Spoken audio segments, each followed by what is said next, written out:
Hey guys, it's Akil. The reason for the interruption here is just to give a quick shout out to Rich over at Bedtime Stories. And don't forget to subscribe.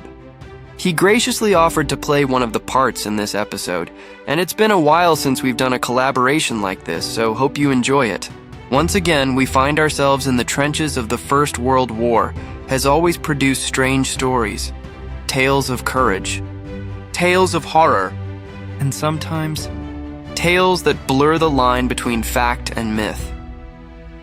Among all modern wars, none gave rise to stranger legends than the First World War, the Great War. It consumed a generation. Millions of men were dragged into the trenches, endless ditches of mud, barbed wire, and ceaseless artillery fire. For the soldiers at the front, survival was not guaranteed. Death was everywhere. In the hiss of gas, in the crash of shells, even in the very earth they lived in, the trenches were swamps of filth. Waterlogged boots rotted on men's feet. Rats grew fat on corpses. Disease spread through the air, and day after day men endured this torment, never knowing if the next sunrise would be their last.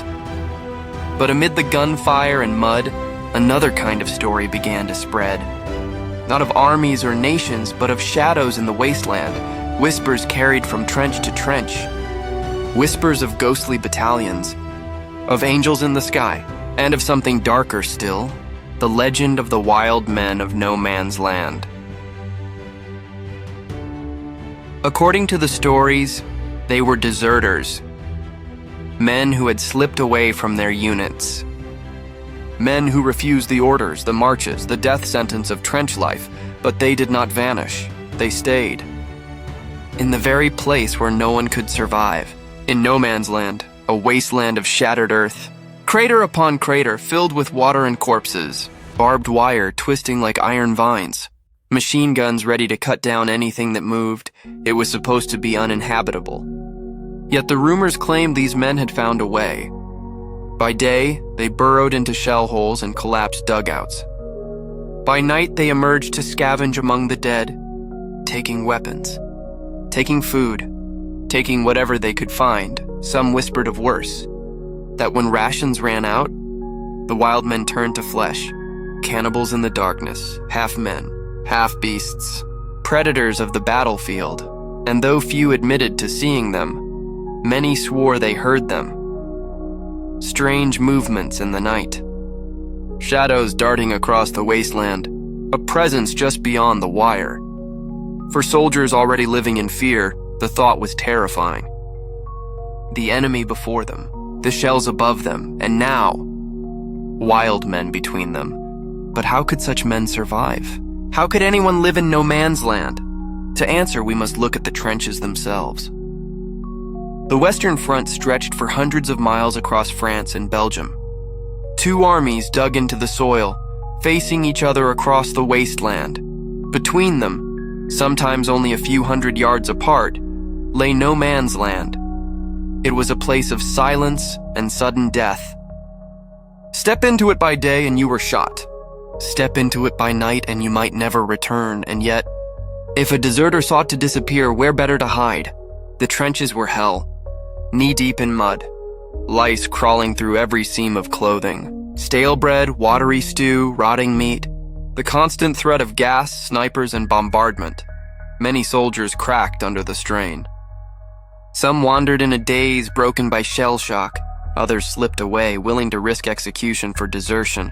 For a few, perhaps hiding in the wasteland was the only option left. The first written hint of such men appeared in 1920.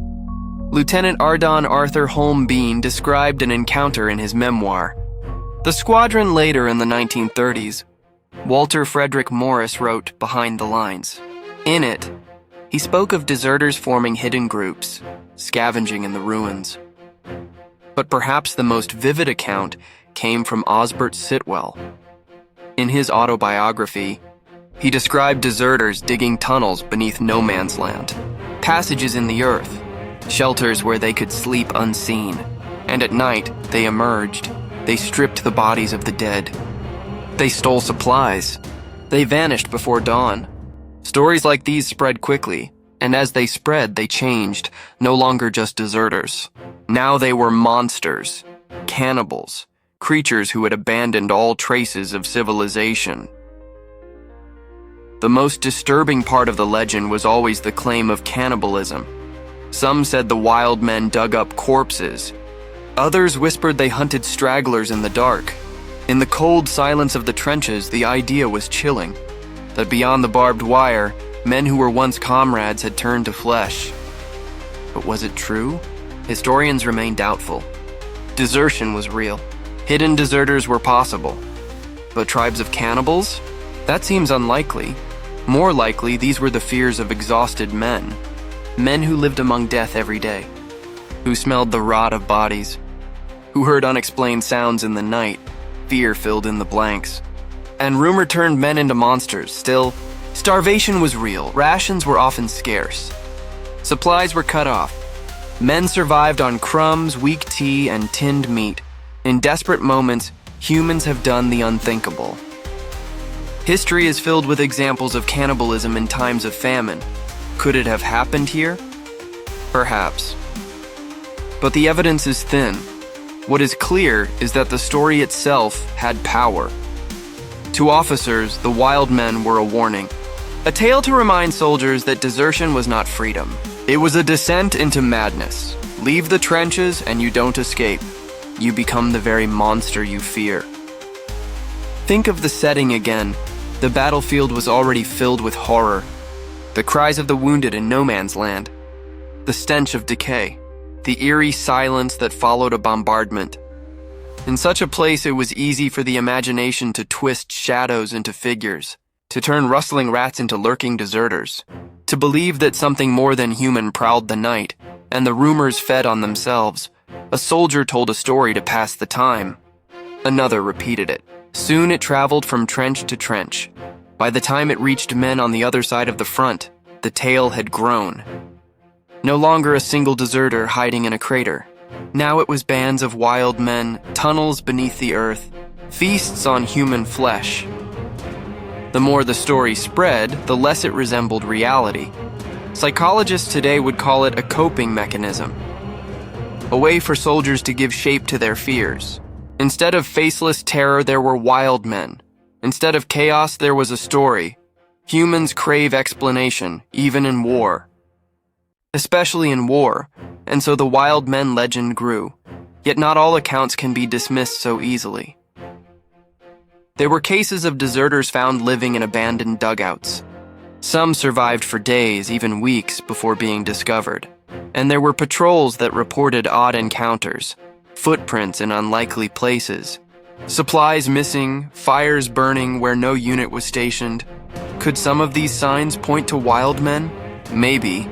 At the very least, they suggest the possibility that desperate men tried to survive in the wasteland. But whether they became the cannibal tribes of rumor is another matter. As the war dragged on, discipline became harder to enforce. Morale crumbled. Punishments grew harsher. Desertion was met with execution. Firing squads were not uncommon, but even the fear of death did not stop some men. For those who deserted, perhaps hiding in no man's land was the only chance left, and so the legend lived on, fueled by half-truths and imagination. When the guns finally fell silent in 1918, the world tried to move on, but the stories followed the soldiers home. In memoirs and letters, they appeared again and again. Some told of encounters with deserters. Others repeated the cannibal tales. Each retelling added detail. Each added drama. The line between fact and folklore blurred. For historians today, the wild men of no man's land remain a mystery. They sit on the edge of possibility, too strange to dismiss entirely, but too exaggerated to accept fully. They are an example of how war breeds myth. Just as medieval villagers once spoke of wolves in the woods, soldiers in 1916 spoke of wild men in the wasteland. It was not so different. Fear creates legends. Legends live longer than truth. As the Great War ended and peace returned, the scars remained. The world had changed forever. Nations were broken. Millions were dead. and those who survived carried stories, some true, some twisted by fear. The wild men legend was one of them. In the years after, authors and historians collected these tales. Some dismissed them as fantasy. Others suggested they were rooted in real events. Whatever the case, the legend refused to die. It was retold in memoirs, novels, and even second-hand accounts from families of veterans.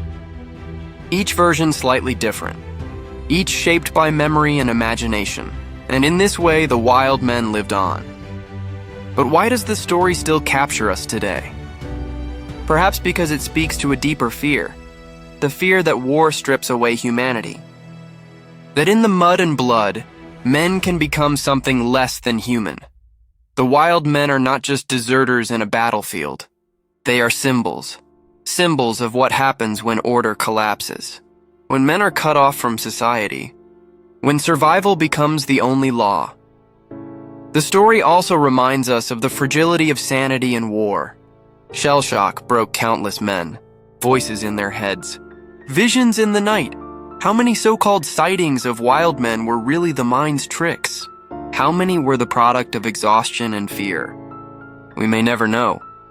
Yet the legend is powerful because it blurs that line. Real deserters almost certainly hid in the wasteland. That much is possible. But did they become feral, cannibalistic tribes? Probably not. Still, the possibility lingers. And sometimes, possibility is enough to give a story life. Over a century later, we still tell the tale. We picture the ruined battlefield. We imagine the shadows moving in the night. We feel the chill of knowing that somewhere, out there, men may have abandoned civilization altogether. The wild men of no man's land endure because they embody the darkest fear of war, not death, not pain, but the loss of humanity itself. So did they exist? Perhaps in fragments. A deserter here, a hidden dugout there, a hungry man scavenging where he should not be. But as for the full legend, the cannibal tribes, the underground tunnels, the beasts in the dark, that may forever remain just a story. And yet, stories matter. For the men in the trenches, they gave shape to fear. For us today, they offer a glimpse into the psychology of war. Because war does not just destroy bodies. It destroys certainty. It breeds shadows, and in those shadows legends grow, the wild men of no man's land. Perhaps real. Perhaps not, but always haunting. Always a reminder of how thin the line is between man and beast.